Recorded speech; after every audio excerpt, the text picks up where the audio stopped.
আমার গায়ের রং দুধে আলতা ফর্সা না, তবে যে আমি কালো এমনও না।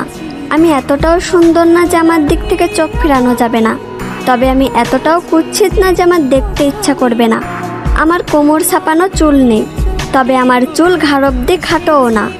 আমি হয়তো অনেক সুন্দর রান্না করতে পারি না, তবে যে আমি মোটেও রান্না পারি না এমনও না।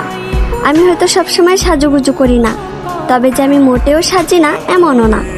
আমি হয়তো সব কাজ গুছিয়ে করতে পারি না, তবে যে আমি কাজ করতে পারি না এমনটা না। আমি হয়তো ওভার স্মার্ট না, তবে আমি স্মার্ট না এমনটাও না। আমি হয়তো সব কিছু সুন্দরভাবে বোঝাতে পারি না, তবে যে আমি কাউকে সম্মান করতে পারি না এমনটা না। আমি হয়তো পদ্মাশীল না, তবে যে আমি বেপদ্দায় চলাফেরা করি এমনটা না। আমি হয়তো সব দিক দিয়ে পারফেক্ট না, তবে কারোর জীবনে আনপারফেক্ট এমনটাও না।